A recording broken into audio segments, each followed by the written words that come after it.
दोस्तों, आज की कहानी जुल्म की दुनिया में हो रहे सभी जुल्मों से अलग है। यह कहानी दिल दहला देने वाली है, जिसे सुनने के बाद आप भी सोच में पड़ जाएंगे कि आखिर इंसान इतनी हैवानियत और ऐसी वैश्यपंती भी कैसे कर सकता है। यह कहानी सुनने के बाद आपकी पूरी बॉडी में सिहरन पैदा हो जाएगी, मतलब पूरी इंसानियत शर्मसार हो जाए, ऐसी यह कहानी है। और क्राइम यूनिवर्स में आपका स्वागत है। जुंको फुरुता एक खूबसूरत और नाबालिग लड़की, जिसकी उम्र मात्र 17 साल थी, जिसका जन्म जापान के एक शहर मिताइशो साइतामा में 22 नवंबर 1972 को हुआ था। यह 17 साल की लड़की जुंको फुरुता पढ़ने लिखने में काफ़ी अच्छी थी और यह एक अच्छे स्कूल में भी पढ़ती थी। और इसी बीच में वह स्कूल से छुट्टी होने के बाद पार्ट टाइम जॉब भी करती थी, जिससे उसके पैकेट खर्च और कुछ फैमिली को सपोर्ट मिल जाता था। उसके फैमिली में माँ, पिता और एक भाई और एक बहन थी, जहाँ सारे परिवार खुशी से अपना ज़िंदगी गुजार रहे थे। जुंको फुरुता अपनी क्लास की सबसे ब्राइट स्टूडेंट थी, जिसकी वजह से वह काफ़ी पॉपुलर भी थी। जुंको जिस स्कूल में पढ़ती थी, उसी स्कूल में एक लड़का पढ़ता था, जिसका नाम हिरोशी मियानो था, जो जुंको को काफ़ी पसंद करता था, लेकिन जुंको उसे भाव तक नहीं देती थी। मियानो ने जुंको को कई बार प्रपोज भी किया, लेकिन जुंको फुरुता ने साफ इनकार कर दिया, जिसके वजह से मियानो को काफ़ी बुरा लगा, क्योंकि मियानो जापान के बड़े बदनाम गैंग अकुजा गैंग के जूनियर गैंग का मेंबर था, जिसके कारण उससे हर एक कोई डरते थे। उसके हर एक बात को हर कोई मानता था, उसे ना सुनने की कोई आदत ना थी। जुंको फुरुता ने मियानो के प्रपोजल को कई बार ठुकरा दिया, जिसके कारण जुंको फुरुता से बदला लेने का ठान लिया। हर रोज की तरह जुंको फुरुता अपने स्कूल से छुट्टी होने के बाद अपने साइकिल से अपने जॉब पे चली जाती थी, और वह रात करीब 8:30 बजे अपना पार्ट टाइम जॉब करके घर की ओर जा रही होती है। उसी टाइम मियानो अपने 5 दोस्तों के साथ रात को निकला था, और यह सब अकेले किसी लड़की या औरत को देखते थे और उन्हें अगवा कर सुनसान जगह पे ले जाते थे और उनके साथ रेप किया करते थे। यही इनका काम था, और उस रात भी वह अपनी शिकार की तलाश में निकले हुए थे।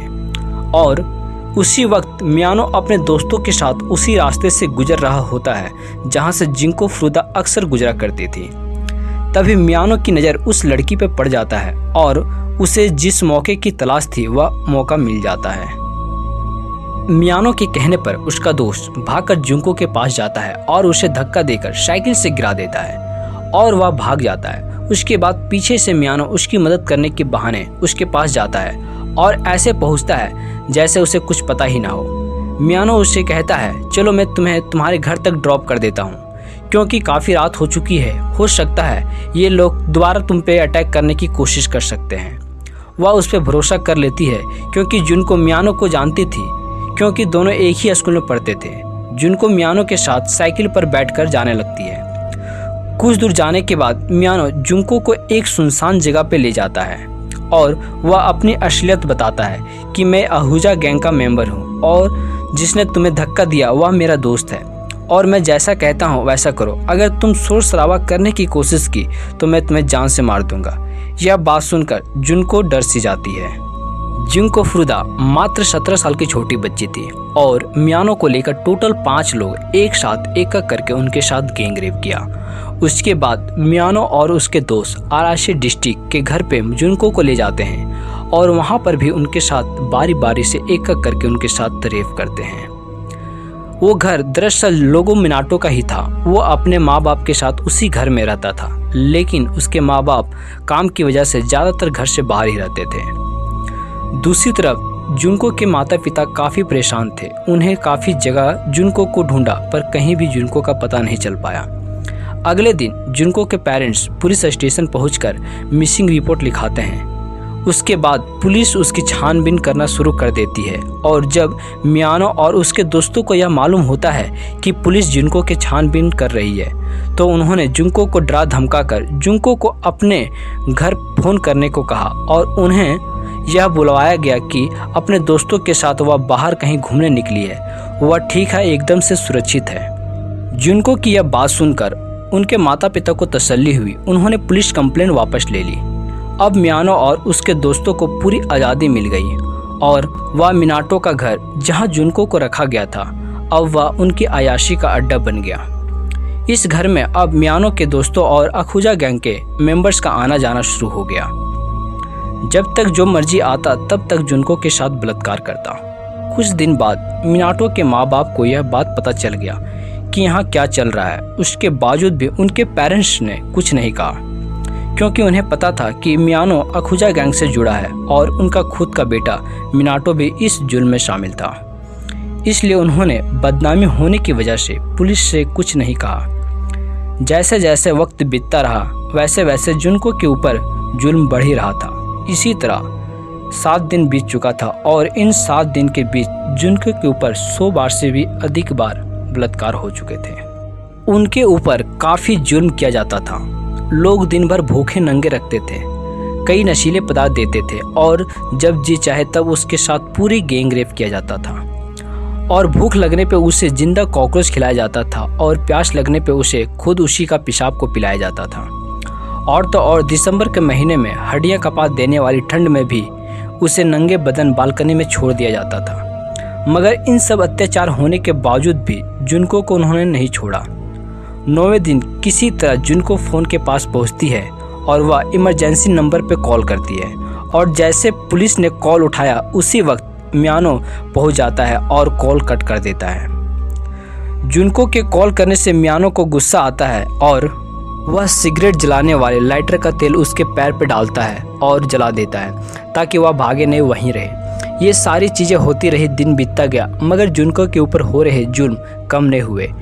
एक दिन में उसके साथ कई बार रेप किया जाता और उसे पीटा जाता। उसके दोनों हाथों को बांधकर उसे लटकाकर उसके शरीर पर पंचिंग बैग की तरह पीटा जाता और तब तक मारते थे जब तक उसके मुंह से खून नहीं आ जाता। मियानो और उसके दोस्तों सिगरेट पीने के बाद जुनको के शरीर और उसके प्राइवेट पार्ट में रगड़कर अपने सिगरेट को बुझाते और मोमबत्ती को जलाकर उसके नंगे शरीर पर मोमबत्ती के मोम को पिघलाते थे। यहाँ तक कि लाइटर से जुनको के आंखें के पलकों को भी जला दी। और तो और इन दरिंदगों ने जुनको के लेफ्ट ब्रेस्ट के अंग को भी काट दिया। उसके बाद पूरी छाती पर सुई भी चुभाया जाता था।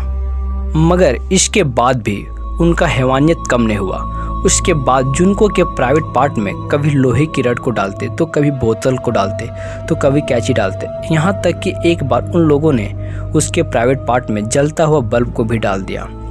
ऐसा सोचकर ही पूरी बॉडी में सिहरन पैदा हो जाता है कि ऐसा कोई इंसान कैसे कर सकता है।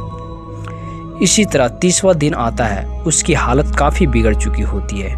उसे टॉयलेट जाने के लिए भी ज़मीन पर रेंग कर जाना पड़ता था और शायद ही उसके शरीर का कोई ऐसा पार्ट्स होगा जिसको जख्मी ना किया गया हो। कई बार उन दरिंदगों से जुनको ने मौत का भीख भी मांगी। कुछ समय के बाद वह अपना होश को बैठी। उसे कुछ मालूम नहीं था कि उसके साथ क्या हो रहा है, उसके साथ लोग क्या कर रहे हैं। वह एक तरह से जिंदा लाश बन चुकी थी। उसके बावजूद भी उन हैवानों ने उसे नहीं छोड़ा और यह सिलसिला चलता रहा। इस पूरे 44 दिन में 100 के करीब अलग अलग लोगों ने 500 से ज़्यादा बार जुनको के साथ बलात्कार किया और उन हालात में जिन हालात में कोई सोच नहीं सकता कि इंसान एक जिंदा लाश के साथ ऐसा रेप कर सकता है। जुनको को आखिरी वक्त में उसके साथ एक गेम खेलते हैं और कहते हैं इस गेम में अगर तुम जीत जाती हो तो तुम्हें छोड़ देंगे। और वह गेम खेलती है और उस गेम में वह जीत जाती है। लेकिन वे लोग उसे छोड़ने के बजाय उसके हाथों और पैरों में पेट्रोल छिड़क कर उसे जला दिया जाता है। वे लोग वहाँ से चले जाते हैं लेकिन उसकी बॉडी ज़रूरत से ज़्यादा जल जाने की वजह से 44 दिन के जुल्म के बाद जुनको फरुदा की मौत हो जाती है। उसके बाद उसकी लाश को ठिकाने लगाने के लिए एक ड्रम में उस लाश को प्लास्टिक से लपेटकर ड्रम के अंदर डालकर उसके ऊपर सीमेंट गिट्टी डालकर पैक कर देते हैं और उस ड्रम को एक ट्रैक्टर पर डालकर कचरों के ढेर में फेंक दिया जाता है। और 44 दिन के बाद जुनको को नर्क भरी जिंदगी से छुटकारा मिल जाता है। कुछ दिन बाद मियानो और उसके एक दोस्त दूसरी लेडी के साथ रेप के इल्ज़ाम में पकड़ा जाता है और इसके बाद पुलिस इसके बारे में पूरी छानबीन करती है। तो पुलिस को पता चलता है कि ये दोनों जापान के बड़े बदनाम और खूंखार गैंग अखुजा गैंग्स के जूनियर मेंबर हैं। इन खोजबीन में 2 महीने बीत जाते हैं। 28 मार्च 1989 को जापान की पुलिस को उसके घर से एक महिला का अंडरगारमेंट मिलता है जिसकी वजह से पुलिस और भी उनके साथ सख्ती से पूछताछ करने लगती है। और इसी पूछताछ के दौरान पुलिस पुराने केस फाइल को निकालती है जो 4 महीने पहले एक महिला और एक बच्ची का मर्डर हुआ था। अलग अलग कमरे में दोनों से पूछताछ के दौरान मियानो को लगता है उसके दोस्त ने सारी सच्चाई पुलिस को बता दिया और इसी डर के वजह से वह सारी सच्चाई पुलिस के सामने कबूल देता है। मियानो पुलिस को वह जगह बता देता है जहां वह लाश को ठिकाने लगाया था और फिर पुलिस अपनी टीम के साथ उस लाश की वाली जगह पर पहुंचती है। पुलिस को एक ड्रम मिलती है जो कंक्रीट और सीमेंट से भरा हुआ होता है, जिसमें से अजीब तरह की स्मेल आ रही होती है।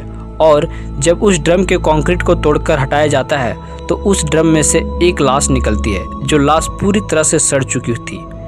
उसका चेहरा पहचान पाना मुश्किल था। फिर पुलिस उसके फिंगरप्रिंट से उसकी पहचान करती है और जब लाश की पहचान सामने आती है तो पुलिस भी दंग रह जाती है, क्योंकि वो लाश उस औरत की नहीं थी जिसके बारे में पुलिस ने मियानो से पूछताछ की थी, बल्कि वो लाश जिंको फ्रुता की थी। अगर पुलिस अंधेरे में ये तीर नहीं चलाती तो शायद ये केस कभी दुनिया वाले के सामने नहीं आता। एक अफसोस की बात यह थी कि ऐसी दरिंदगी करने वाले वो 5 लड़के नाबालिग थे। उनकी उम्र 17 और 18 साल के बीच थी। उन पर मुकदमा नहीं चल सकता था, उनके नाम नहीं छापे जा सकते थे। लेकिन जापान के एक मैगजीन के एडिटर ने ये कहानी सुनी कि किस तरह से एक नाबालिग लड़की के साथ जुल्म किया गया और वह अपने देश का कानून ना मानते हुए कि ये इंसान नहीं है, ये किसी हैवान से कम नहीं है और उन्हें कोई भी ह्यूमन राइट्स का अधिकार नहीं है। और उसने उन सब की तस्वीर और उनका नाम अपने मैगजीन में छाप दिया। इस खबर ने पूरी जापान को हिला दिया। कहानी ऐसी थी कि जिसने सुना वह रो पड़ा। इतने बड़े जुल्म और इतनी सारी चीज़ें होने के बावजूद भी 5 में से 4 लोगों को 9 साल की सज़ा सुनाई गई और उनमें जो मेन था मियानो, उसे 20 साल की सज़ा सुनाई गई। लेकिन जिस दरिंदगी के साथ एक 17 साल की बच्ची को नोचा घसोटा गया, मतलब पूरी इंसानियत शर्मसार हो जाए, रोंगटे खड़े हो जाए। एक नर्क में उस लड़की ने कैसे 44 दिन तक काटे होंगे, सिर्फ सोचकर ही बॉडी में सीरन पैदा हो जाती है। इन पर कई सारी किताबें और फिल्में बनाई गई। तो ये थी जिनको फ्रुता की दर्दनाक कहानी। हमें उम्मीद है कि यह हमारी कहानी आपको अच्छी लगी होगी। मिलते हैं हमारी अगली कहानी के साथ।